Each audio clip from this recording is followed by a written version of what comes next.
안녕하세요. 예, 안녕하세요. 안녕하십니까. 네. 팀장님 오랜만에 뵙는 것 같아요. 네, 네. 네, 다른 요일에 나오셨었나요? 한 번 나왔었죠. 목요일을 버리시고 또 아니, 워낙 바쁘셔가지고. 네, 그렇죠. 일정이 안 예. 맞아가지고. 아니 워낙 바쁘셔서 쫓아가서 인터뷰를 했습니다. 그렇죠. 네, 다음에 대갑으로 가시죠 저희가. 아니, 그래야 될 것 같아요. 네. 딱 네, 하는 그렇습니다. 걸로. 네. 예. 네, 지금 오늘 또 기관이 엄청나게 매수를 네, 했어요. 네. 근데 뭐 어제는 팔고 오늘은 또 샀더라고요. 네. 이거 어떻게 봐야 되는 걸까요? 일단 오늘 기관 매수는 외국인이 선물을 워낙 많이 사가지고 프로그램 매수가 좀 많이 들어왔던 거라고 생각하고 있는데 제가 주목해서 보는 것은 최근 외국인 순매수가 확 줄었다는 거 하나고요. 그리고 오늘 외국인이 선물을 9천 계약 정도 산 것 같은데 장중에 14,000개, 15,000 계약까지 갔다가 근데 최근 4거래일 동안 보면은 누적으로 14,000 계약 정도를 팔았거든요. 선물 쪽에서.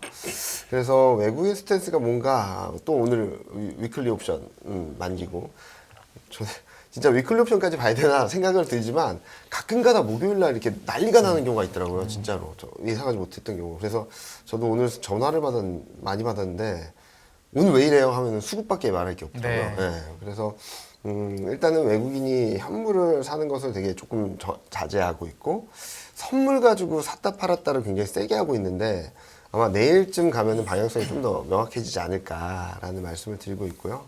그리고 오늘 워낙 급등해서 근데 잘 보면은 지금 2430에서 2480 딱 요 박스권에 지금 3주째 있거든요. 어디든 움직일 것 같다라는 생각을 하고 있는데 저는 아직까지는 여기서 2,500을 바로 돌파해서 2,600, 700 가는 그림은 좀 부담스럽다라는 말씀을 드리고 있습니다. 제가 대표님한테는 그걸 여쭤보고 싶은데 제가 네. 오늘 오기 전에 네. 주가를 찍어봤습니다. 뭘 찍어보셨나요? 코스닥 150이 아. 1월 말 대비 10%가 올랐고요. 네. 그냥 코스닥은 5%가 올랐고 네. 코스피는 오늘 올라서 2%가 네, 올랐어요. 맞습니다. 네. 이건 뭐냐? 중소형주를 네. 사고 싶긴 한데 네. 그 중에 큰 걸 산 거거든요. 코스닥 150이 많이 그렇죠. 올랐으니까. 네. 여기서 이제 코스닥 150 못 사신 분들이 코스닥 사도 되나요? 더 작은 걸로 단도직입적으로. 솔직히 네. 지수 보지 마세요 지금. 아 근데 그거는 너무 저도 아는데 네. 첫 질문인데 왜냐하면 예. 저희 시청자분들이나 여러분들은 네. 대표님만큼 전문가는 아니니까 네. 일단 지수는 보고 시작을 하긴 해야 돼요. 아, 그럼요. 그러면 네. 예를 들어 에코프로비엠 가서 네. 이제 에코프로가 갔는데 네. 그럼 그 다음 2차 전지 작은 걸 따라 사도 되는 이런 비슷한 느낌인 거죠. 코스닥 150이 갔으니 내가 네. 100을 따라 그냥 코스닥을 사겠다 이런 느낌으로. 매매 가능합니다. 지금 가능한 네. 정도 보면 예. 살았다 보세요. 아. 네, 지금은 그냥 오케이. 그래서 요즘 지수나 이런 것들 체크는 하는데 거기다 미묘하게 보는 그러니까 오늘 앞서서 말씀하신 것도 그거든요. 어제 보통 이렇게 삼각수렴이 돼 있다가 네. 어제 확 밀었어요. 네. 밀었는데 좀 긴장했죠. 그렇게 밀리면은 또 이탈해서면 저 밑에 또 지지받고 돌아오겠다 싶어가지고 근데 만일의 케이스에 이게 또 어제 보니까 외국인들이 선물 가지고 장난치는 거고 네. 오늘 선물 외국인들이 10,000개만 매수하면은 네. 다시 복귀하겠다 생각 들었거든요.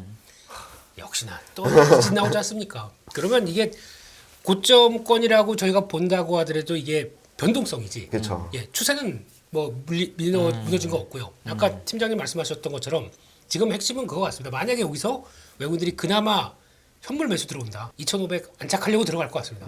근데 간다고 하더라도 이게 시장을 보면서 느낌이 안 빠진다라는 정도로 봐야지. 이게 또 레벨업 계속해서 올라간다라고 보기는 좀 힘들 것 같고요. 미국 시장도 그래요. 지금 미국 시장 보면은 요즘 하다가 이제 섹터 체크하고 하나 보니까 요즘 위원님께서도 보시지 않습니까? 미국 시장 꼭 체크하지 않습니까? 네. 미국 시장 보시면서 어떤 느낌 드시나요? 약간 종목이 더 시장이요? 빠르게 움직인다는 생각 안 드시나요? 미국 시장은 나스닥이 근데 원체 많이 올랐고 네. 미국은 나스닥 기업들이 되게 커요. 네. 근데 미국은 네. 의외로 나스닥의 큰 회사들이 더 많이 올랐습니다. 상대적으로 의외로. 그런데, 예. 의외로 나스닥 100이 더 올랐기 때문에 우리나라가 코스닥 150이 더 오른 거랑 비슷한 느낌을 저는 되게 강하게 받았고 네. 의외로 나스닥에 있는 더 작은 작다고 해도 5조 10조짜리 회사긴 하지만 그런 회사들의 오름폭이 별로 없어요. 별로 없는 게 아니라 오르긴 했지만 예를 들어 테스라 100% 오른 거에 네. 비하면 근데 민망한 워낙, 정도거든요. 예. 그러니까 오늘 저도 이렇게 보면서 그럼 코스닥에 있는 종목들을 우리가 건드릴 수 있는 거냐. 예를 들어 2차 전지 소재가 갔는데 네. 2차 전지 장비는 물론 너무 후지지만 이런 것도 가는 거냐. 뭐 후리다고요? 후지긴 후지다고요? 한데 예. 후지고 이런데 일본의 산 이름이죠, 그러게. 예. 그런 식으로 과연 저희 구독자분들이 한번 접근하는 방법. 그냥 지수는 보지 말라고 하시니까 네. 그런 식으로 접근되냐. 전 오늘 게 제일 너무 궁금하더라고요, 진짜로. 그러니까 이게 그 사이에 좀 어떤 변화가 나왔냐면은 일단 코스닥 안에 시가총액 기준에서도 변화가 좀 많이 나왔습니다. 네. 네. 이제 그게 첫 번째. 그러면 이게 시가총액 보통 얘기하는 뭐 150까지 안 가고요. 그냥 10위까지만 본다고 하더라도 이거 자체가 레벨업 되는 경우가 상당히 많지 않습니까? 네. 그게 이제 첫 번째. 그 사이에 저희가 얘기했었던 셀트리온을 비롯한 바이오주는 지금 전혀 관심도 없어요. 네. 네. 그러니까 지금 관심 있는 쪽이 더 관심을 받는 상황들이 되는데 그게 이제 산업과 연결되면서 움직이는 게 2차 전지 쪽일 거고 또 하나 엔터 쪽에 각변한 네. 모습들이 나오면서 네. 거기서 움직이는 게 또 하나의 변화일 거고 그런 쪽이 되다 보니까 당연히 이제 관심이 코스닥 쪽에서 묵직한데 변화가 나오는 쪽에 지금 시각이 많이 옮겨가 있는 거죠. 근데 이게 나오기 시작하면서 자금은 이제 그쪽으로 많이 몰립니다. 그럼에도 불구하고 그러니까 그럼 한 코스닥에서도 만약에 한 50위권에서 100위권 이 종목에서도 보면은 엄청 많은 변화가 나오고 있어요. 그러니까 생각보다 이쪽을 못 따라가겠다. 그러니까 차라리 이쪽에서 놀겠다라고 네. 하는 변화가 나오는데 그 중에 하나가 또 보면 신용이 늘고 있습니다. 아, 신용이 이제 드디어 느나요? 네, 이제 한동안 16조 대 있다가 네. 네. 17조대로 들어오면서 나온 변화예요 이게. 네. 네, 그러면 이제 머니 게임이 시작됐는데 탐욕의 구간이 시작된 거네요. 근데 17조라고 해봐야 네. 솔직히 많은 건 아닙니다. 그렇지. 근데 이게 이제 아마 도저히 안 되겠어. 나 이런 때 뭔가 같이 해봐야겠어. 라고 해서 뭐 한 19조 때까지 이상 들어오게 되면 그때는 좀 경고음이 나올 텐데 근데 제 느낌에는 약 한 4월 달? 이 정도에 그게 거기까지 차오른다 그러면 그건 부담스럽습니다. 아직 그래도 한 달 우리 지난주 그러니까 지지난주에 나오셨던 한지영 의원께서 2달은 초장기라고 그러셨는데 네. 초장기로 어우, 또- 호황 완전히 초호황 구간이에요. 장기적으로 초호황 구간이에요 네, 지금. 그렇게 보시는 거죠. 네. 네. 팀장님은 이런 거에 대해서는 물론 이거 너무 좀 그렇긴 하지만 네. 왜냐면 단기적으로 어쨌든 지수는 좀 쉬었다 갈 막혀있다고 거라고 얘기를 하셨기 생각하죠. 네, 때문에 그러면은 만약에 대응을 팔고 나서 대응하는 게 나은 건지 아니면 그 동안에 안 오른 걸 어떻게 한번 해보는 게 나은 건지. 솔직히 말씀드리면은 김민수 대표님 같이 이렇게 매매 되게 원활하신 분들은 그러니까 훌륭하신 전문가분들은 예, 예, 충분히 가능하다는 한 구간이라고 생각하고 있어요. 순환매가 나올 것이고 또 이제 중성주가 안 되면 또 소형주까지 움직였다가 끝날 거라고 생각하거든요. 근데 솔직히 말씀드리면은 제가 여기서 순환매 대응을 하자라고 해서 이렇게 말씀을 드리면은 또 며칠 있다가 또 이렇게 밀리고 계속 움직일 수 있거든요. 그래서 저는 펀드 매니저분들한테는 그런 얘기를 하죠. 일단은 안 움직인 것들, 제약바이오라든지 최근 많이 밀려있던 중국 소비주라든지 그런 쪽에서 한번 튀는 그림은 나올 수는 있겠다. 근데 튀면 빠져나와야지 그렇지. 한 달, 2달 끌고 가겠다라고 생각했다가는 조금 힘들 수 있으니까 왜냐면 매니저분들은 되게 힘들어하세요 지금. 진짜 힘들어하세요. 예. 연초부터 너무 언더를 하신 분들이 꽤 있어서 이걸 어떻게 메이크업 해야 되냐 그렇게 많이 물어보시면은 전 일단 1월 달에 굉장히 시장을 뜨겁게 만들었던 은행이랑 반도체는 조금 톤다운하고 오히려 밀려있던 애들 이런 애들이 움직일 수 있겠다라는 말씀을 드리고 있는데 여전히 안 움직이고 있죠. 뭐 제약바이오라든지 뭐 이런 애들이 그렇다 하더라도 지금 순환매 장세로 들어가게 된다면 다들 한 번씩은 그렇게 움직여주고 끝나거든요. 그런 그림들이 한번 나오면은 그때부터 진짜 힘이 좀 빠지는 그림들이 나오지 않을까라는 생각을 하고 있습니다. 그러니까 장이 만약에 아주 약하지 않으면 순환매가 나오는 네, 거고 네, 맞습니다. 네. 장이 약하면 사실 이런 종목들이 오르면 끝인 거고 이런 네, 건데 맞습니다. 전자 쪽에 조금 더 가까운 네, 지금 단기적으로 좀 전자 쪽으로 보고 있는데, 근데 좀 불안정한 거는 지금 대표님이 말씀해 주신 것처럼 버틴다는 느낌이지, 힘있게 치고 올라간다는 느낌이 되게 많이 약해졌거든요. 최근 흐름들 보면. 종목별로 보면은, 2차 전지가 막 움직이고 막 그렇긴 하지만, 대표적인 게 은행주가 2월 수익률은 꼴찌입니다. 그렇죠. 1월 달에 가장 강했던 은행주가 꼴찌가 돼버렸거든요. 반도체도 상대 수익률 보면 이제 마이너스권으로 코스피 대비 언더하는 구간으로 막 들어가기 시작했고 그런 것들을 보면은 시장의 이제 힘이 좀 약해지는 거 아닌가라는 걱정을 하고 있고요. 또 뭐 기술적 분석 지표를 보시는 분들은 MACD 오실레이터나 스토캐스틱은 지수는 막 버티고 있는데 얘는 계속적으로 힘이 약해지고 있어요. 그래서 그런 것들을 보면서 지금은 뭐 매매를 하시거나 트레이딩을 하신다 하더라도 좀 단기적으로 좀 일정 부분 비중을 뭐 많이 실지 말고 되게 조금만 실어서 플러스 알파 정도 수익률을 내는 게 맞지 않을까라는 생각을 하고 있습니다. 저희 오늘 방송 제목 타이틀에 걸어놓은 게 삼성그룹주 쓸어담는 외국인이에요. 네. 네, 이제 시장 얘기를 크게 하던 걸 마저 좀 하면 네. 삼성그룹주 계속 뭐 좋게 봐야 되는 건가요? 저는 장기적으로 되게 좋게 보고 있어요. 그리고 저는 외국인이 뭐 일정 부분 차익 실현한다 그래서 막 팔고 떠나고 도망가고 그런 건 아니라고 생각하거든요. 많은 분들이 올해 들어서 8조 넘게 샀다고 해서 굉장히 좋아하시는데 이 그림을 한번 보여주시면 네. 밑에 그림이 외국인 현물 누적 순매수랑 선물 누적 순매수를 그려드린 건데 보시면은 선물은 그냥 여태까지 계속 플랫입니다. 방향성 베팅이 전혀 없어요. 근데 올해 8조를 샀다라고 많이들 좋아하시는데 7월 이후 17조 5천억을 샀어요. 네. 그래서 작년 상반기에 팔았던 걸 다 메이크업 했거든요. 네. 근데 여기서 특징은 살 때 오르는 힘이 점점 약해지는 것 같은 느낌이 들어요. 사기는 많이 삽니다.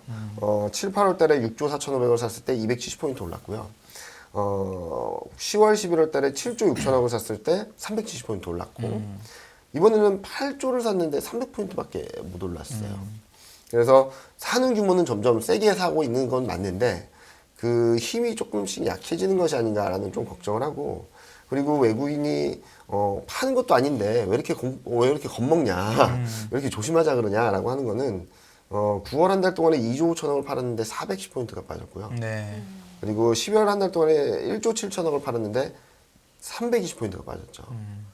근데 이번에는 얼마나 움직일지 모르겠지만 일단은 선물 쪽에서 어제까지는 좀 움직임이 나타나긴 했어요. 최근 며칠 동안 한 1조 2천억 정도를 팔았으니까 선물 쪽에서 그래서 단기적으로는 좀 외국인 매매가 슬로해지겠다라고 생각을 했는데 오늘 또 되돌리는 그림들이 세게 나와서 내일 한번 마지막으로 보고 내일 방향성이 아마 단기적으로 2,500을 돌파 시도를 할 건지 아니면은 다시금 박스권 하단을 테스트할 건지 좀 결정되는 하루가 되지 않을까라는 생각을 하고 있는데 저는 뭐 좋게 보고 있습니다. 전체적으로 올해 전체적인 흐름을 어떻게 보면은 전 올해 1월 달 흐름이 향후 추세 반전했을 때 저희는 어떻게 갈 거예요라는 것들을 되게 많이 보여준 것 같아요. 그래서 예고편 같다라고는 말씀을 드리고 있고 그 안에서 반도체, 2차 전지, 최근 들어서는 자동차, 그리고 인터넷 이런 업종들이 막 쭉쭉 뽑아내는 그림들을 보여줬잖아요. 한번 이 업종들이 시장의 중심에 설 수 있으니까 잘 보세요라는 예고편 같다는 생각도 많이 하는데 지금 단기적으로는 12개월 포워드 PR이 12.8배거든요. 네. 부담스럽다는 거죠. 그러니까 12.8배라고 해서 부담스럽다라기보다는 여기서 더 레벨업 될 수 있는 힘이 있을까? 자, 그러면은 12.8배까지 왔다면은 우리가 2,500 넘는다라고 해서 여기서 적극적으로 투자하자라고 말씀드리기는 어렵잖아요. 2,600, 700 간다라는 컨빅션이 있어야지 여기서 무조건 베팅하십시오. 더 올라갈 겁니다라고 말씀드릴 수 있는데 그러려면은 두 가지 케이스가 있다라고 생각을 해요. 12.8배를 넘어서 14배, 15배를 간다면은 사세요 라고 할 수 있겠죠. 밸류에이션은 가만히 있는데 이익이 막 올라와 주기 시작한다면 사세요 라고 할 수 있겠죠. 근데 저는 14배를 간 적이 역사적으로 딱 한 번밖에 없죠. 코로나19 직후에 2020년 말 21년 초에. 그리고 지금 시점에서 이익이 턴어라운드 하기에는 조금 부담스러운 상황이 아닌가라는 생각을 하고 있어서 저는 단기적으로는 13배, 그게 딱 2,500선 정도가 되거든요. 여기를 넘는 거는 돌파 시도는 가능하지만 이걸 넘어서 오버슈팅 하게 되면은 좀 그 후폭풍이 조금 좀 걱정을 해야 되는 오히려. 그래서 많은 분들이 2,500 넘으면 어떻게 해요? 많이 물어보세요. 그러면 2,500 넘으면은 저는 더 조심하자고 말씀을 드릴 것 같다. 만약에 2,600, 700을 간다라는 컨빅션이 있다면은 뭐 저도 뷰를 바꿔야 되겠지만 솔직히 말씀드리면 여기서 이 정도 레벨에서 2,400선에서 박스권을 보이다가 좀 툭 떨어지면은 전 2,300, 2,200선 지지력 테스트 정도 하는 정도로 보고 있는데 만약에 여기서 2,500을 넘고 2,550까지 가게 된다면 오버슈팅한 만큼 언더슈팅 가능성을 좀 열어놔야 되지 않을까라는 좀 걱정을 하고 있습니다. 대표님도 비슷하게 보시나요? 근데 일단은 지수는 안 보시니까 상관없으신가요? 아예 안 보여요. 더 잘 보이는 게 네. 우리 팀장님 저 팔찌 와 네? 이거요? 금색 이렇게 쭉 어디서 사셨어요? 모르겠어요. 와이프가 사줘가지고요. 야, 네 부럽습니다. 예, 예. 역시 지수는 안 보시는 거예요. 네, 진짜 안 봅니다. 예, 근데 저희가 이번에 나와서 얘기했던 게 올해 초에 전략 구강 얘기 드렸지 않습니까? 네. 일단 그게 이제 일단 틀렸죠. 틀렸는데 그때 나오면서 동향들 쫙 보다 보니까 이게 시장이 급해요. 마음은 급해요. 작년에 워낙 깨지다 보니까 마음 급한 상황들인데 그래서 그러면 돈의 흐름들이 어디로 갈 것인가라고 딱 지켜보면서 봤더니 일단 처음에 움직이면서 이제 반도체는 계속 사니까 그쪽이 시장에 대한 변화가 나오는구나. 두 번째가 은행주가 움직였거든요. 은행주가 움직이면서 시장을 쫙 끌어올리더라고요. 근데 외국인들이 많이 샀습니다. 근데 은행주가 앞서 말씀하셨듯이 더 이상 못 치고 가는 얘기는 은행주의 한계가 있지 않습니까?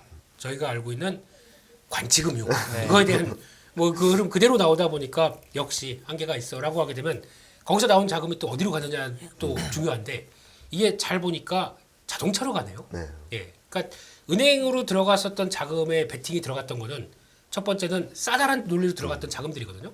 그럼 똑같이 봤었을 때 지금 싸다라고 논리를 필 수 있는 그 자금의 성격들은 그대로 또 자동차로 들어가더라고요.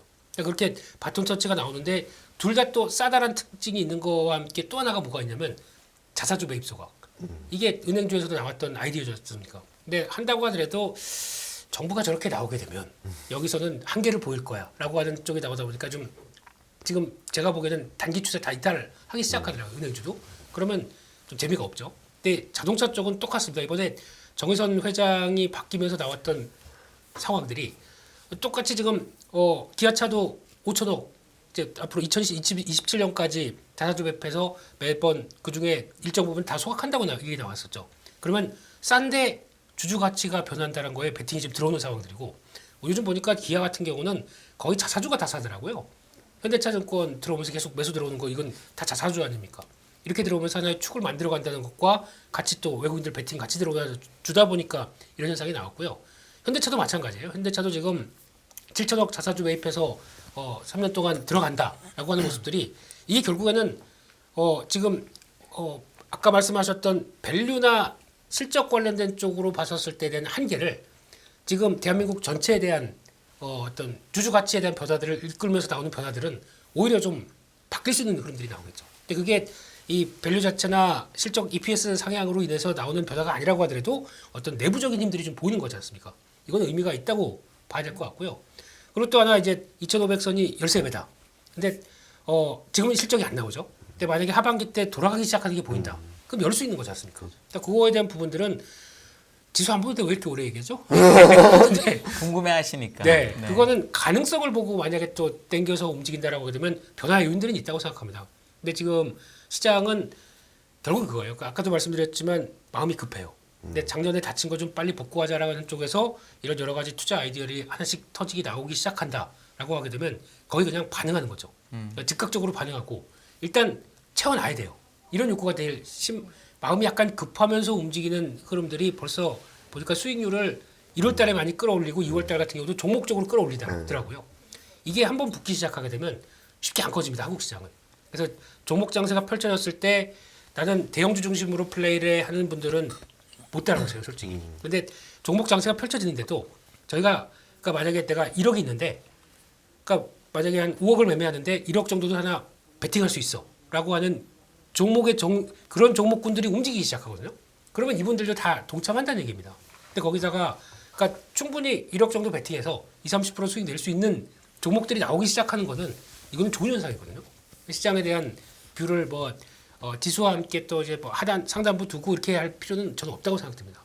갑자기 5억 투자 말씀하시니까 1억이 20%면 네, 얼마야? 어쨌든 장이 네. 추세까지는 아니어도 네. 힘이 있기 때문에 네. 충분히 종목을 골라서 수익 매매할 수 있다고 보시는 거죠. 그게 이제 예전 흐름들과 보게 되면은 예전에 저희가 2010년대 그 지루한 박스권 나왔을 때도 그때 보면 예탁금이 제 기준 한 20조, 25조 거기가 한계였었어요.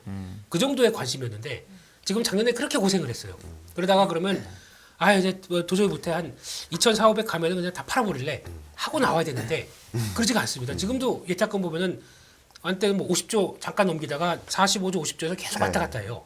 이렇다는 얘기는 그때 대비해서 체력은 2배입니다. 이런 상황들이 그럼 자금이 그냥 놀려 있을까요? 근데 만약에 그러면 반도체 베팅해야지 뭘 베팅해야지 하고 딱 본다고 하더라도 종목들이 좀 베팅할 만한 것들이 움직이는데 그리고 아이디어가 맞지 않습니까? 시장에서. 그러면 그냥 해보는 거죠. 이런 자금들이 아직 남아있다니고 하게 되면은 또 어떤 뭐 심각한 또 다른 변수가 나오기 전에는 이 기준은 계속 간다고 봐야 될 것 같습니다. 그 대표님께서 매크로, 그러니까 지표를 안 본다, 그러니까 지수를 안 봐도 된다라는 얘기는 오히려 지금 시장이 매크로에 굉장히 둔감해졌고 네. 작년에는 매크로 맨날 FOMC 맞아요. 난리였는데 지금은 아니야, 그럼 상관없고 약간 릴렉스돼 있는 것 같아요. 네, 맞습니다. 이 분위기에 대해서 이경민 팀장님 어떻게 보세요? 지금 위험하다 이렇게 생각하시는 건가요? 심리는 충분히 굉장히 높아진 상황이죠. 근데 저는 오히려 심리가 더 좋아져서 더 상승할 수 있는, 그러니까 심리적으로만 본다면요. 더 상승할 수 있는 여력이 얼마나 될까. 만약에 어떤 변수가 와서 심리가 흔들릴 때 흔들릴 수 있는 여력이 얼마나 될까를 보면은 저는 아직까지 업사이드 포텐셜은 굉장히 작다라고 생각을 하는 거죠. 그래서 뭐 대표님 같은 경우는 뭐 종목 플레이를 굉장히 잘 하시니까 뭐 저는 아무 조언을 드리지 않아도 되는데 많은 분들이 그러면 여기서 더 투자를 해야 돼? 더 담아야 돼? 라고 물어보신다면 저는 아직은 좀 더 확인하고 가자. 일단은 밸류를 열어줄 만큼의 뭔가의 변화가 있든지, 왜냐면은 급하다고 하셨는데 급하게 막 먹으면은 또 체하잖아요. 그런 것들이 조금 걱정된다라는 말씀을 드리고, 밸류를 열어주든 실적을 턴하든 그런 것들이 확인되지 않는 한 지금 여기서 더 치고 올라가는 거는 좀 급하게 먹는 밥의 차하는 국면으로 들어갈 수도 있다라는 말씀을 드리는 부분이죠. 그냥 기어가면서 악재가 없으면 크게 빠지지도 않고 이렇게 박스권 갈 가능성은 어떻게 보시나요? 그렇게 갈 수도 있다라고 생각하는 그게 저는 제가 생각하는 제일 베스트 시나리오거든요. 네. 시간을 거치면서 박스권 능력을 보이고 그런 와중에 이제 실적이나 이런 것들이 바닥을 잡고 이렇게 천천히 올라와 주는 경우가 제일 베스트 시나리오인데 제가 생각하는 것은 전 저울을 한번 예를 들어볼게요. 저울을 예를 들어보면은 진짜 절묘하게 여러 가지 기대감들이 중심을 잘 잡고 저울의 무게감을 잘 잡고 왔는데 이게 언제까지 영원할까를 고민하는 거죠, 저는. 이게 영원하다면은 저도 장기적으로 박스권을 이어가면서 실적을 턴어라운드 시킬 수 있다라고 생각하지만 작은 균열점들이 생기면은 흔들흔들할 수밖에 없거든요. 그리고 특히나 기대감들이 굉장히 커져 있는 상황이라면 작은 변화에도 이렇게 막 움직일 수 있는 상황으로 가고 있다라고 생각하고 있어요. 그래서 일부는 지지난주에 있었던 고용지표랑 서비스업 지수가 워낙 서프라이즈에 나왔던 거, 그리고 지난주에 있었던 뭐 기대 인플레이션이 오른 거, 이번 주에 있었던 CPI가 하락폭이 굉장히 둔화된 그림들, 그런 것들이 하나둘씩의 균열의 조짐인데 아직까지 시장이 워낙 분위기가 뜨겁다 보니까 이런 부분들보다는 최근 뜨거웠던 분위기에 대해서 파생되는 효과들, 예를 들면은 투자 의견 상향 조정이라든지 목표 주가 상향 조정이라든지 이런 데에 대한 후속적인 후행적인 반응들이 아직까지 나타나고 있어서 잘 버티고 있다라고 보는 거지, 여기서 치고 올라가기에는 좀 시간이 필요하지 않을까라는 생각을 하고 있는 거죠. 팀장님, 요번에 4분기 실적 발표가 다 됐잖아요. 네. 근데 미국 같은 경우는 지금 어떻게 돼 있냐면 이건 애널리스트의 어쩔 수 없는 숙명입니다. 네, 그렇죠. 미국은 어떠냐면 1분기 실적은 되게 많이 깠는데 애널리스트들이 2, 3, 4분기를 거의 안 내렸어요. 네, 맞아요. 아마 저도 그랬을 거예요. 아마 네, 제가 네. 종목에. 근데 한국도 그런가요, 지금? 추정치 하향이 네. 1분기에만 집중돼 있고 네. 2, 3, 4 별로 이렇게 돼 있나요? 어떤가요, 한국은? 그렇게 돼 있죠. 그리고 또. 반도체 같은 경우는 연간 실적을 굉장히 많이 톤다운 시키긴 했어요. 네. 근데 문제는 반도체를 빼고 보면은 와 얼마까지 더 낮아져야지 라는 고민을 좀 하게 만드는데요. 제가 저번에도 영업이익률을 보여드렸던 것 같은데 이 그림이 영업이익률 연간입니다. 연간. 분기가 연간. 와, 반도체는 연간 영업이익률이 3.5예요. 이게 직전 저점이라고 하는 2019년, 14년보다도 한 3분의 1토막도 안 되는 상황이거든요. 근데 문제는 밑에 그림, 맨 밑에 있는 그림이 반도체하고 유틸리티하고 조선. 그러니까 반도체는 지금 보여드렸고 유틸리티하고 조선은 드라마틱한 흑자 전환을 한다는 전망이 들어와 있어서 빼고 보면은 2021년 영업이익률이 9.2. 워낙 경기가 좋았으니까요. 22년은 경기는 둔화됐지만 원자재 레벨, 환율 레벨이 올라갔으니까 뭐 소폭 둔화해서 8.3. 올해가 8.1이에요. 이게 분기로 보면 8.1이 어때요? 1, 2 상반기에 다 왕창 내려 있고 하반기에 올라가 있나요? 아니면 상반기는 평균 수준까지 내려와 있는데 하반기는 평균보다 다 높아요. 그래서 지금 아까 말씀하셨던 대로 1분기는 좀 톤다운 했는데 아직까지 하반기에 대한 기대감들이 좀 남아있지 않나라는 생각을 하는데요. 저희 이코노미스트랑 최근 경제지표 결과들을 보면은 이런 얘기를 되게 많이 하거든요. 무슨 말이냐면 그동안에는 경기 메커니즘이나 사이클이 원형 같았다라고 생각을 하는 거예요. 어떻게 보면은 이 A가 흔들리면 B가 흔들리고 B가 흔들리면 C가 흔들리고 결국엔 공용이 안 좋아져서 경기가 역성장으로 갈 거야라는 사이클이었는데 지금은 코로나19를 거치면서 고용 구조도 많이 바뀌었고 또 하나 가장 큰 영향은 재화 수요랑 서비스 수요가 다르게 움직였다는 게 가장 큰 것 같아요. 그러니까 코로나19 빵 터지자마자 제로금리로 가고 재정정책을 펼치면서 재화 수요가 폭발했잖아요. 근데 서비스 수요는 멈춰 있었고요. 그러다가 이제 리오프닝이 되면서 재화 수요는 꺾였고 서비스 수요가 이때부터 올라가기 시작해서 저희는 타원형 같이 돼버린 거 아니냐. 얘가 문제가 생기면 얘로 넘어가야 되는데 이게 쭉 지연되고 또 얘가 안 좋아지면 얘로 넘어가야 되는데 이게 쭉 지연되는 그림들이 계속 나타나고 있어서 최근 GDP 성장을 전망을 보더라도 이런 그림이 나와요. 밑에 그림 보시면은 왼쪽이 미국 GDP 성장률이거든요. 1분기, 2분기는 올라갑니다. 하반기는 떨어지고 있어요. 네. 4분기는 역성장이 나온다는 전망이 나오고 있고. 그러니까 제가 말씀드렸던 게 지금 1분기는 하향 조정하는데 하반기, 연말 2, 3, 4분기를 아직까지 내비두는 게 저는 좀 더 리스키하지 않을까라는 걱정을 하고 있어서 실적에 대한 눈높이는 반도체는 좀 많이 내려온 것 같긴 해요. 근데 나머지 업종들이 발목을 잡으면서 드라마틱한 실적 턴어라운드가 반도체 힘으로 얼만큼 나올 수 있을지가 아마 2분기, 3분기에 좀 관건이라고 보고 있는데 그래서 저는 만약에 2분기, 3분기 때 저는 시장이 좀 레벨이 올라갈 거라고 생각하거든요. 1분기 때 좀 흔들리는 그림이 있다 하더라도. 근데 2분기, 3분기 때 올라갈 때는 또 한 번에 반도체가 키를 쥐고 움직여야 되지 않을까라는 생각을 하고 있습니다. 근데 말씀하신 것처럼 제가 이제 저도 사실 이렇게 시장이 강할 줄은 예상을 맞습니다. 못했고 네. 정말 올해 이게 뭐야 이러면서 이제 뭘 놓쳤지 하면서 많은 것들을 보고 있는데요. 분기별 실적 추정치를 보면 말씀하신 것처럼 1분기 안 좋고 네. 4분기 좋으면 YOY 전년 동기 대비 성장률을 보면 4분기가 지금 굉장히 좋아 보이게 이렇게 되잖아요. 올라가죠. 이렇게 올라가요. 그러면 이제 어쨌거나 2분기까지 실적이 나쁘다고 하더라도 그래도 하반기 올라오는 각도는 있으니까 그쵸. 이게 뭐 하향돼도 네. 올라가는 각이잖아요. 네. 그러면 그것 때문에 2분기, 3분기 주식이 좋을 수 있다라고 하면 과연 지금 주가가 많이 빠질까 이런 의문이 들더라고요. 그리고 네. 너무 급하게 올라서 네, 사람들이 맞아요. 주식을 충분하게 못 산 게 아닌가 이런 생각도 그렇죠. 좀 들어요. 포모라고 해서 이제 그런 구간으로 들어왔다라고 생각을 하는데요. 저는 작년 11월, 12월을 한번 돌아봤으면 좋겠다라는 말씀을 많이 드리고 있어요. 요즘 들어서.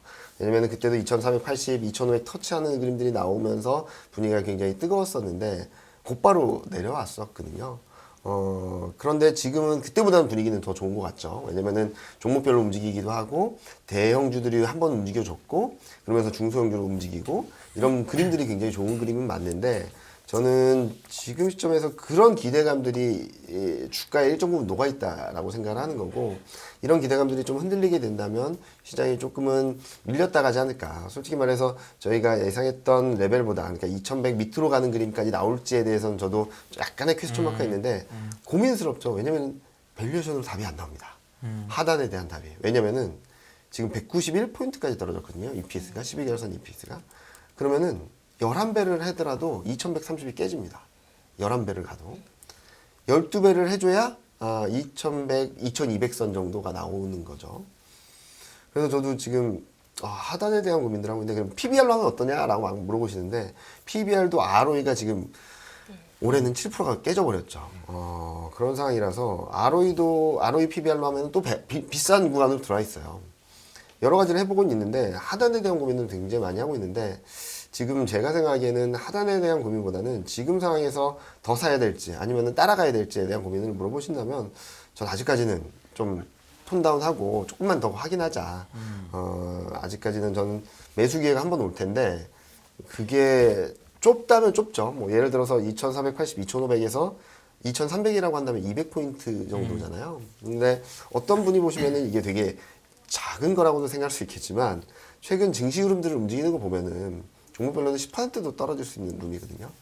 그래서 그거는 좀 피하고 갔으면 좋겠다라는 말씀을 많이 드리고 싶어요. 저는. 대표님 만약에 네. 아까 이제 상대적으로 이제 안 오른 것 중에 섹터가 살아 있는데 네. 안 오른 거 좀 더 작은 거에서 플레이하는 것도 좋다고 하셨는데 네. 만약에 아주 소형주는 어떤 것 같으세요? 뭐 왜냐하면 전혀 안 움직였거든요 그런 것들은 네.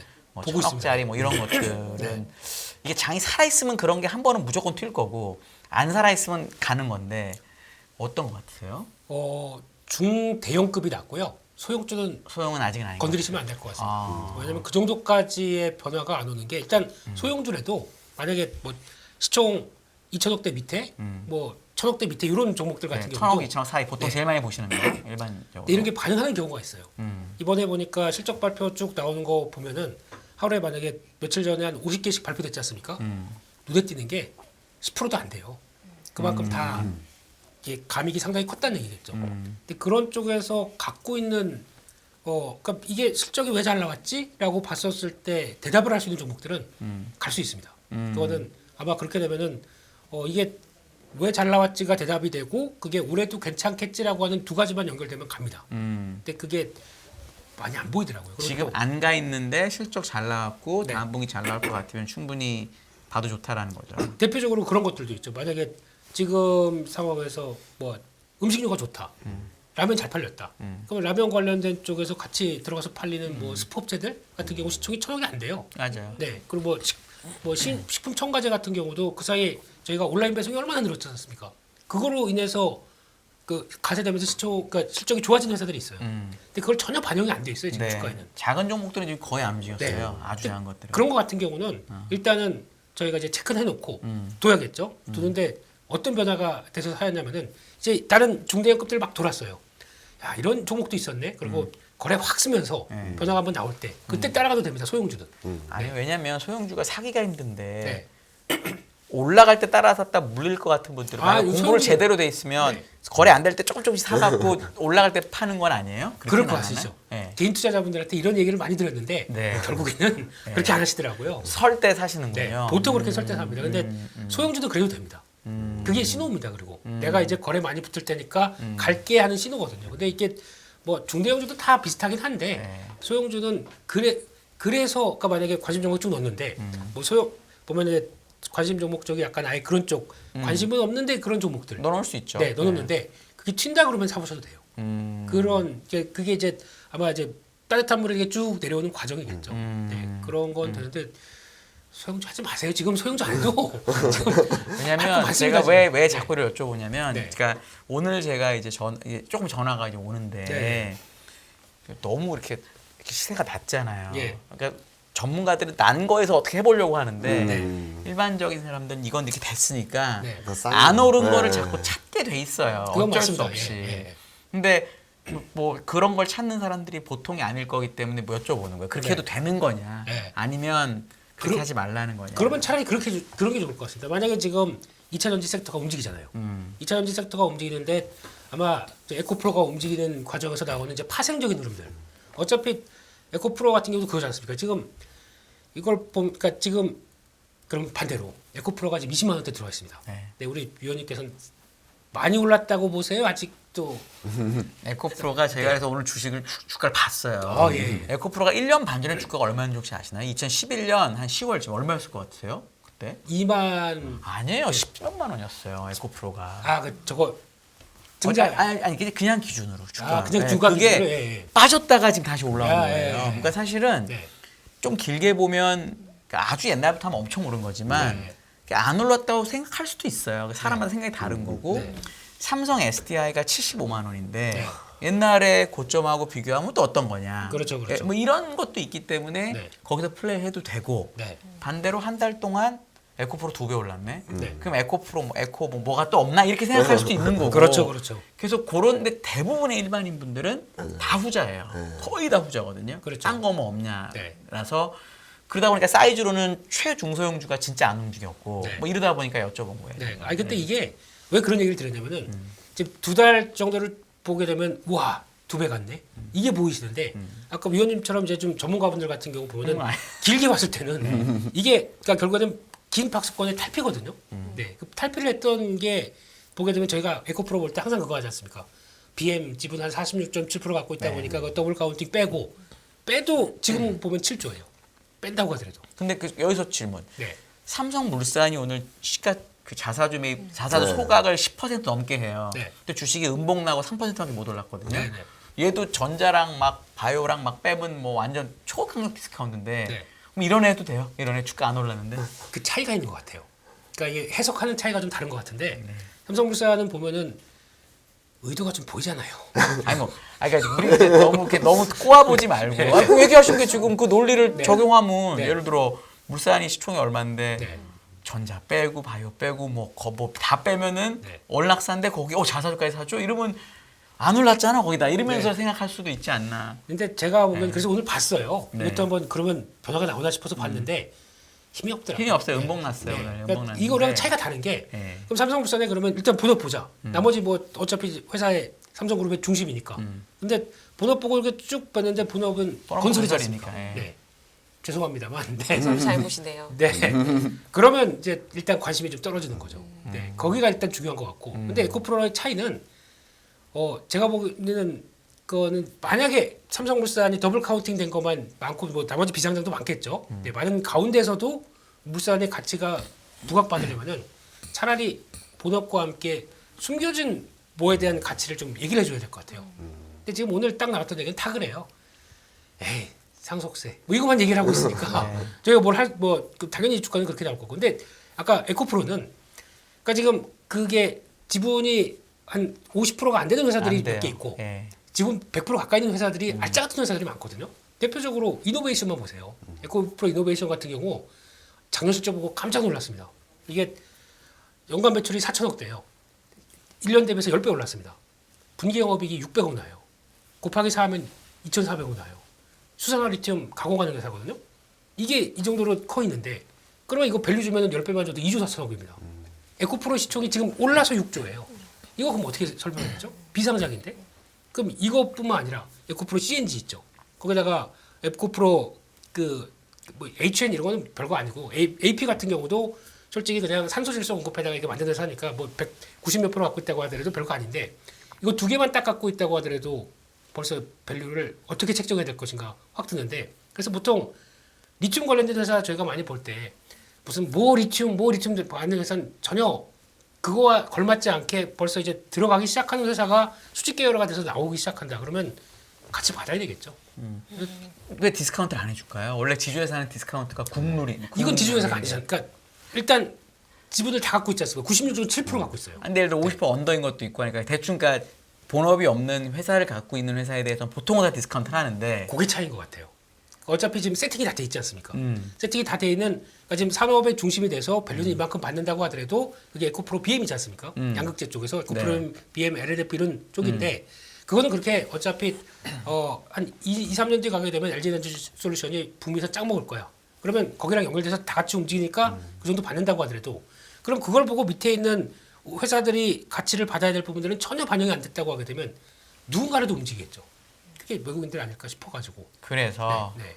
왜냐면 이게 최근에 며칠 전에 하루 좀 2차 전지 주식이 빠진 날이 있어요. 네. 왜냐면 그 CATL이 네. 포드랑 네. 미국에 공장된다는 것때 그날 CATL이 빵 뜨고 네. 우리나라 2차 전지 좀 밀렸었거든요. 네. 근데 어느 순간 또 그건 또 무슨 얘기야 없어요 이러고 다 씹고 올라갔는데 네. 그거 영향은 전혀 없다고 보세요. 왜냐면 지금까지는 중국은 절대 미국을 못 갈 거니까 네. 한국이 그 큰 거를 다 먹을 거다 이런 것도 있었는데 하루 그랬다가 다시 지금 웃기지만 아니야 하고 된 거잖아요. 네. 그거에 대한 혹시 의견은 혹시 뭐 팀장님하고 대표님은? 뭐 저는 성장에 대한 속도나 모멘텀의 레벨 차이가 약간의 기스는 날 수 있다라고 하더라도 거기에 얼만큼의 잠식할지에 대해서의 그 확신이 없고 또는 이게 이런 이슈가 한 두세 번 더 되면은 그때부터는 다른 생각을 하겠죠. 근데 지금 뭐 저희 애널리스트들이나 이런 분들하고 얘기를 해보면은 굉장히 미미하다. 근데 주가 반응이 좀 과했다 정도로 평가를 하는 것 같더라고요.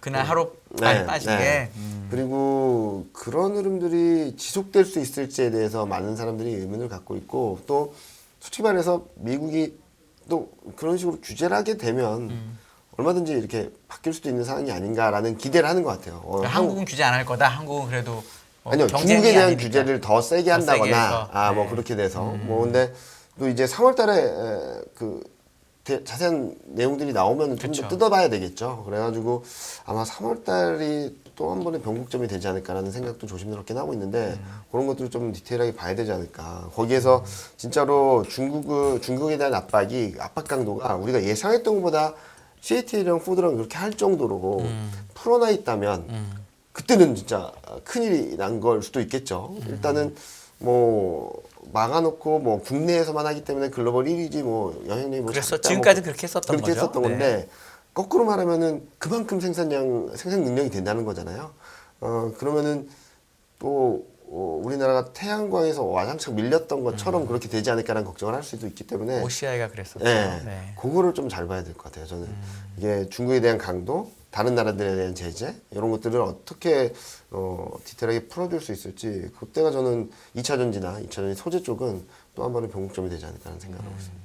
대표님 2차 전지 장비는 어떻게 보세요? 진짜 안 움직였더라 정말. 제가 그거 오늘도- 빼고 얘기부터 네. 드릴게요. 아, 예, 먼저 딴 거. 이번에 이 뉴스 나왔을 때 진짜 많이 구글링 해봤습니다. 네. 요거 큰 사건이거든요. 네. 이거 정말 큰 사건인데 자세히 보니까 네. 계약 조건에 비밀이 있습니다. 네. 네. 이거 보고 아마 그냥 정부가 승인해줬을 것 같아요. 그러니까 쉽게 말씀드리면 포드가 주축입니다. 네, 그건 네. 그, 예. CATL이 그냥 와서 그냥 이게 만약에 합작 법인으로 네, 들어왔다 그러면 네. 당연히 못했어요. 못하는 거죠. 그냥 우리가 가서 기술 자문료 피만 주는 쪽입니다. 그럼 이거는 정액 스타일이죠. 그러니까 들어와도 돼. 근데 지금 미국에서 가장 중요한 거는 이제 엄청 많이 필요해요. 지금 뭐 해봐야 7% 뭐 10%도 안 되는 이쪽인데 앞으로 엄청 클 텐데 거기서 이제 다양한 전기차가 필요합니다. 특히 이제 이쪽에서 나오는 LFP 같은 경우도 이게 왜 필요냐 하냐면은 앞으로 이제 또 어떤 모빌리티 쪽으로 가기 시작하게 되면은 저희가 보통 얘기하는 뭐 배달 수단 아니면 또 약간 뭐 드론이 만약에 배달을 한다 이런 데 다 필요해요 이런 것들이. 그러면 약간 저까지만은 충분히 그렇게 멀리는 안 간다고 하더라도 도심 쪽에서 충분히 이용할 수 있는 이런 시스템은 당연히 필요합니다. 그렇기 때문에 받아준 것 같아요. 근데 여기서 또 하나가 지금 CATL이 올해 하반기에 나오는 게 나트륨 이온 배터리입니다. 나트륨 얘기 많이 하더라고요. 근데 이게 정확하게는 그냥 나트륨 배터리가 아니라 나트륨 이온 배터리입니다. 네, 하나 리튬 플라스틱 이온 만드는 거. 그렇습니다. 예, 예. 전자. 이거 나오면 진짜 획기적인 변화입니다. 효율이 안 좋다던데. 그건 어떻게 생각하세요? 그런 얘기 그러니까 있던데. 이게 효율이 왜 안 좋게 나오냐면 아직까지 제가 뭐 중량 대비해서 나오는 효율 예, 따지는데 원자가 크니까. 네. 이게 근데 흡수가. 만약에 저가로 밀려가기 시작하게 되면 이거 보면은 일단은 가격은 한 대당 9,500달러가 전기차가 똑같이 들어가게 되면 비용이 줄을 수 있어요. 그러면 7,500 지금 회색 공제보다 훨씬 큰 거니까 들어가기 좋죠. 어디 들어가냐면은 작은데 아니면 뭐 배달용 이런 쪽으로는 들어갈 수 있습니다. 이렇게 되기 시작하게 되면 충전이 3,000회 되고요. 그리고 그 SOC 규정으로 보게 되면 18분에 됩니다.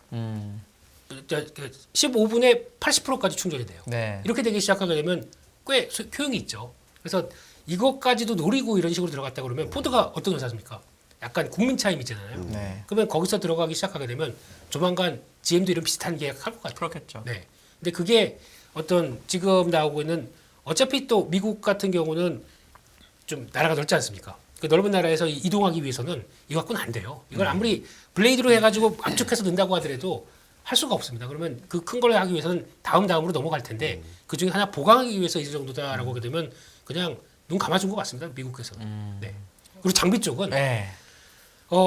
제가 보기에는 장비 쪽은 그러니까 제일 중요한 게 기술력 같아요.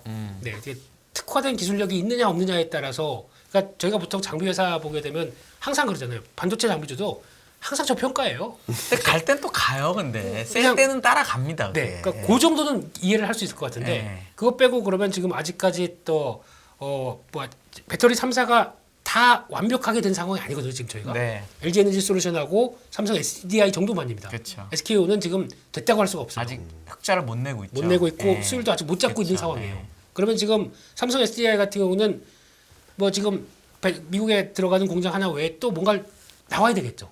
안 나오고 있습니다. 그러면 확장이 아직 안 돼요. LG 에너지 솔루션만 보고 있는 상황들이거든요. 거기서 나오고 있는 거 가지고 원래 배터리 3사에 들어가거나 이렇게 특화된 장비 들어갈 때는 한계가 있을 수밖에 없거든요. 그러면 지금 장비사 쪽에서 그나마 수주가 제일 많은 회사는 SFA 같이 약간 자동화 들어가는 회사가 제일 좋아요. 그러니까 범용 쪽으로 들어가는 네. 기술력이 네. 아니고 네. 근데 기술 들어가는 회사 같은 경우는 특히 이제 레이저 노칭이라고 그래서 네, 네, 네. DNT라는 회사가 그걸 하거든요. 네. 이렇게 특화된 기술 가지고 내 독보적인 1위 이런 회사 아니면은 주가는 이제 거기서 반영하면서 수주 잔고 쌓이는 거 보고 움직이는데 그거 아닌 회사들은 또 못 가요.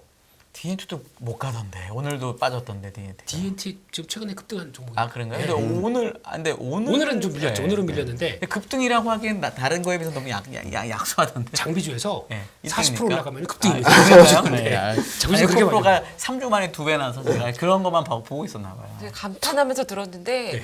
대표님한테 지금 채팅창에 칭찬글이 달려요.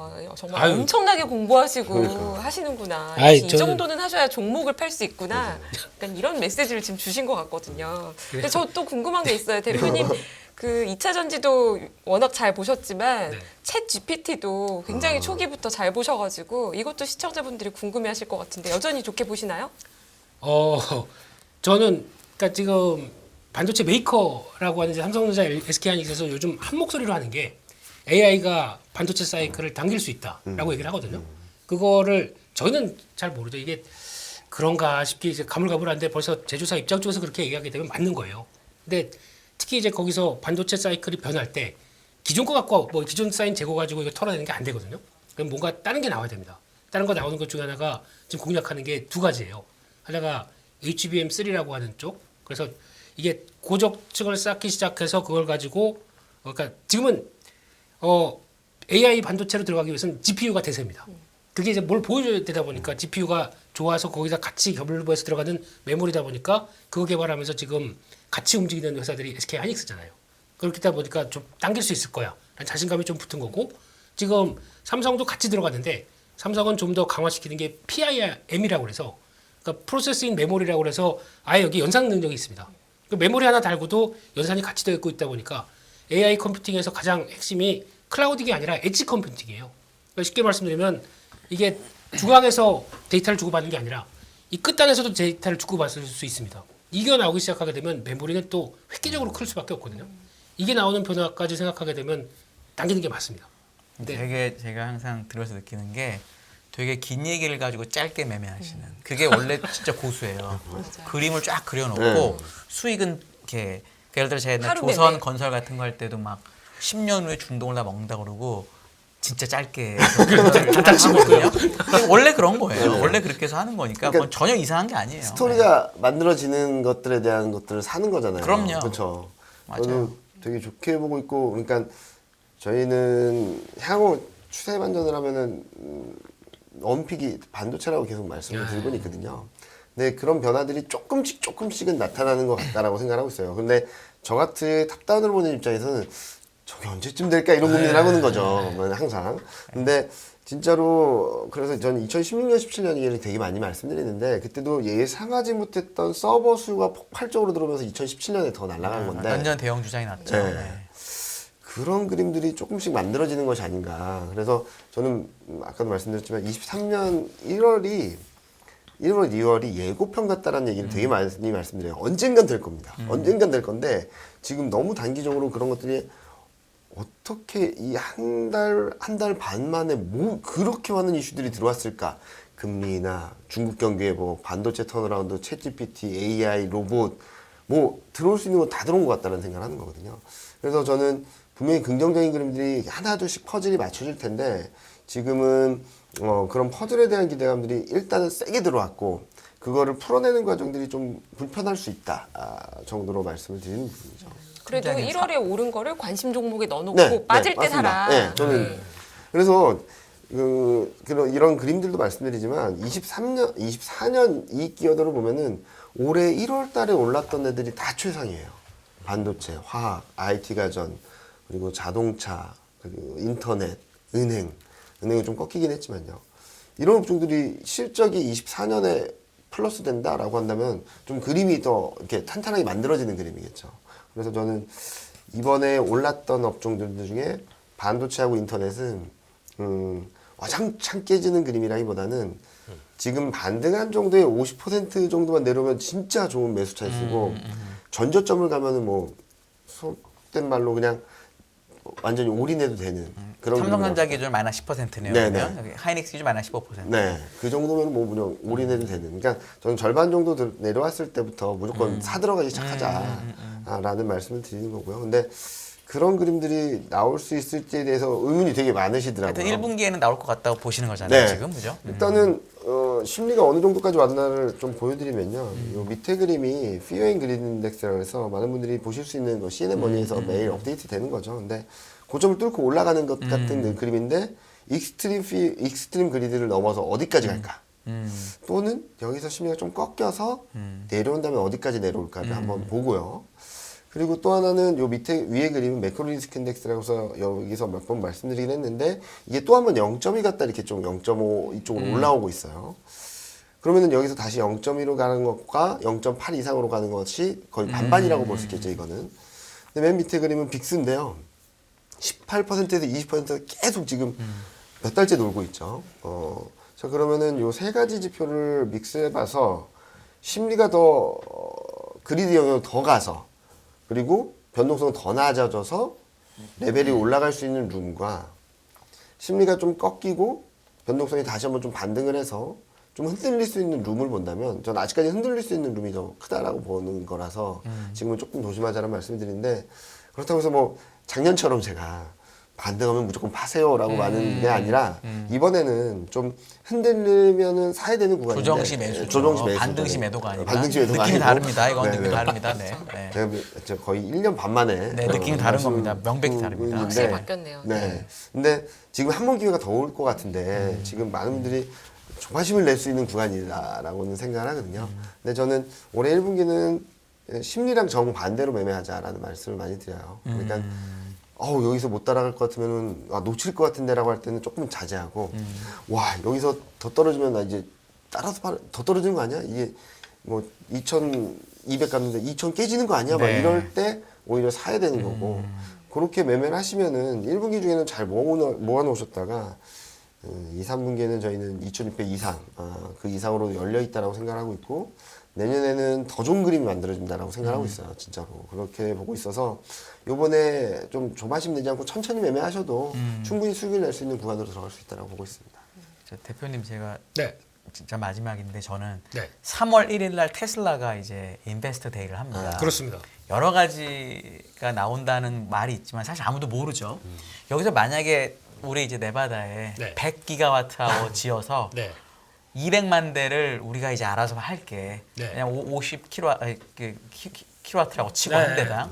그렇게 하면 혹시 우리나라 2차 전지주가 어떻게 반응할까요? 이제 2주밖에 안 남았습니다. 3월 1일은 사실은. 그런데 그때도 말씀드렸지만 테슬라와 우리나라 2차 전지와의 관계는 별로 이제는 시간이 갈수록 좀 줄어들 것 같아요. 영향력이. 근데 왜냐하면 근데 테슬라가 이제 200만 대 올해 팔고 네. 내년에 또 40% 들면 또 300만 대 팔고 이러면 결국은 그게 이제 시장이 커지는 신호로 보고 그냥 미국에서는 테슬라가 점유율이 아직도 60%거든요. 네.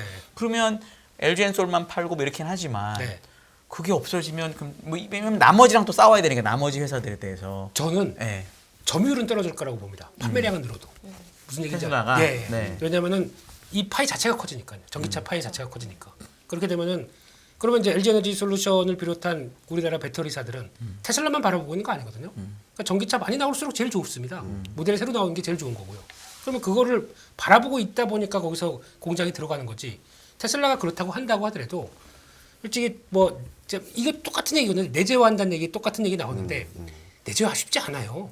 내재화 지금 시도했다가 지금 거의 반포기한 상태들이 노스볼트도 그렇고 지금 폭스바겐도 아예 그냥 두 손 들었고. 테슬라라서 다 기대하는 거죠. 그럴 머스크가 겁니다. 하고. 예. 왜냐하면 원통형을 가지고 저런 효율을 내는 야 저런 회사가 있나 이런 생각들을 사람들이 하니까. 그걸 만들어줬으니까 그렇게 할 수 있는 거죠. 그 구조를 보고 짜는 근데 그 거지. 만든 제어를 테슬라가 하거든요. 제어를 설계도 할 다 테슬라가 하긴 한 거라서. 아니 그 안에 들어간 거는 다 LG에너지 솔루션이 다 독자적으로 만들어준 거예요. 왜냐면 근데 삼성의 이제, 시대에도. 이제 앞으로 이제 바꾼다는 거니까. 네. 근데 그래도 그렇다.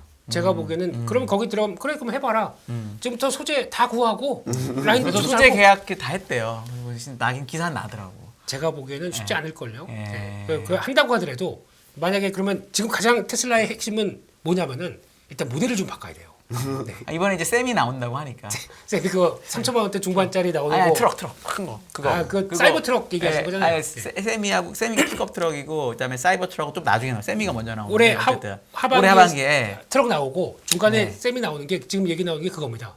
중저가 모델로 해서 네. 그러니까 Y랑 C3 사이 정도쯤에서 나오는 게 아니냐라고 좀 추정하고 있는데 그게 이번에 뭐 발표하느냐 마느냐 그런 얘기 나오거든요. 이번에 뭐 얘기 나올 게 뭐 배터리하고 뭐 자율주행 이런 거라고 하는데 모르죠. 뭐 제가 보기에는 그쪽이 아니라 이번에 테슬라 인베스터 데이하고 이게 딱 찍은 게 메가프레스입니다. 네. 그 그림이. 네. 네. 그럼 이거를 비용 관련된 쪽에서 뭐 얘기가 더 나올 것 같고요. 전기차 쪽에서는.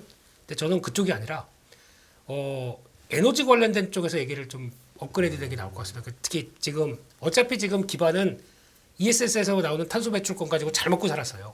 거기 나오는 변화를 한번 더 보여줄 것 같고 개인적으로는 스페이스X 거기서 뭔가를 또 얘기할 것 같고. 근데 이제 그러면 이제 대표님 보시기에는 네. 만약에 네. 이게 그냥 시나리오인데 3월 1일에 테슬라가 우리가 배터리 다 할 거니까 다 니네 꺼져 이러면 네. 장이 빠지긴 할 거 아니야 하루나 그렇죠. 이틀은 네. 그때 사자는 거네요. 저는 그때는 근데 만약에 충격 받게 되면은 네. 많이 올랐다 보니까 며칠 가겠죠. 네. 근데 자리 보고 그때는 또 사야 될 것 같아요. 그러니까 네. 이것도 마찬가지로 테슬라 인베스터 데이 때문에 2차 전지주가 빠지면 네. 조정시 매수. 네, 이게 아, 그때마다 그랬습니다. 테슬라 얘기 나올 때마다 흔들렸다가 네, 네. 뭐 많게는 한 2주 한 달 조정나고 또 올라갔고. 네. 네. 그래서 이번에도 다르지 않다. 이번 똑같을 것 오케이, 같습니다. 그리고 알겠습니다. 또 머스크 형님은 세요. 아, 그럼요. 네, 세요. 그럼 저는 궁금한 게 그 테슬라를 사는 거는 어떻게 생각하세요? 인베스터 데이 끝나면은 네. 빠질 것 같습니다. 아, 워낙 그 기대감이 높아서 같이 붙은 게 있어서 한 달 만에 2배 올랐으니까. 아 그렇죠. 네. 단계 워낙 급등했죠. 근데 투자자들이 그렇거든요. 그땐 뭐 나온다라고 하는 게 제가 보기에는 160, 180 여기가 일단은 한계에서 한 번 더 올라갔다고 생각 들거든요. 지금은. 210불 정도. 네. 그래서 그 정도는 다시 내려올 수 있겠다고 생각이 들어서 모르겠습니다. 여기서 테슬라는 결국 AI 데이, 인베스터 데이 때 오르면 반등시 매도해서 그 돈으로 2차 전지를 조정시 매수군요. 정리 잘합니다. 영MC야. 완벽한 예. 정리. 정리 제가 잘합니다. 네. 네. 네. 뒤늦게 들어오신 분들께 이경민 팀장님 의견을 다시 정리해드리면 네? 매크로는 약간 불안하지만 네. 아직 불안하고 밸류에이션 비싸지만 1월에 오른 종목들은 올해의 예고편이다. 네. 그래서 조정시 매수다. 조정시 매수다. 근데 그 조정도 오른 거에 반만 조정돼도 네. 좋다. 네, 지금 따라가기는 좀 부담스럽지만 결국에는 2월, 3월 달에 흔들리게 된다면 사야 되는 조정이지 팔아야 되는 조정은 아닌 것 같다라고 말씀드리고 있습니다. 전체적으로 분위기가 좋아져서 근데 시간이 너무 짧게 남아서 이거는 그 대표님께 짧게 여쭤보면요. 네. 위메이드가 오늘 굉장히 좋았는데 게임주 어떻게 보세요? 지금 1분, 2분 만에 설명해 주셔야 돼요. 게임주는 네. 소프트웨어 업종입니다. 네. 네, 그래서 기대가 워낙 남았다가 움직이는 정도라고 봐야 되는데 게임주를 보지 마시고요. 게임 개별적으로 보셔야 됩니다. 그게 맞다고 봐야 되기 때문에 위메이드는 일단 그래도 이제 거래되네 코인원에서 네, 그런 오늘. 것까지 같이 오버슈팅 나왔기 때문에 일단 매매가 들어왔기 때문에 일단 뭐 예전의 수준의 회복이지 신규로 보기에는 아직 잘 모르겠습니다. 그 정도고 나머지 종목들도 올해는 게임주 될 만한 것들 많을 것 같은데 이제 신규 게임 반응하고 그거랑 연결시켜서 보는 게 제일 중요할 것 같다. 그냥 개인적으로는 콘솔 게임 많이 보고 있습니다. 네. 네. 힌트를 좀 주셨어요. 이게 뭔가 좀 타이밍이 오면 대표님께서 준비해서 또 저희에게 설명을 잘 해주실 것 같고요. 네. 오늘 네, 어떠셨나요? 오늘 네. 좀 재밌었습니다. 저는 팀장님이 1월 달이 뭐랄까 올해 전초전이라고 얘기하셨는데 저희 시청자분들도 항상 올해 전초전이라고 느끼시고 주식 빠질 땐 1월 달에 올랐던 종목을 잘 보시는 게 되게 좋을 것 네. 같아요. 혹시 근데 옛날에 이제 2050 정도가 원래 저희의 공식적인 네. 하단이었는데 맞아요. 그건 아직 바꾼 건 아니시죠? 바꾼 건 아닌데 네. 좀 고민을 하고 있다는 거죠. 왜냐면은 분위기 너무 뜨거운데 이 밸류에이션으로 답이 안 나오니까 어떻게 할까 지금 저희 팀원들하고 고민을 하고 있는 상황입니다. 이게 밸류에이션으로 답이 안 나와서 어떤 식으로 하단에 대한 변화를 줄까라는 고민을 좀 하고 있습니다. 네. 전례 없는 금리 인상이죠. 환율 너무 어려워요. 결론만 알려주세요. 당신은 외환 모태솔로입니다. 환율 그동안 너무 어려우셨죠? 이제는 쉽다 말할 수 있을 거예요. 오늘부터 환율과 썸 타시겠습니까?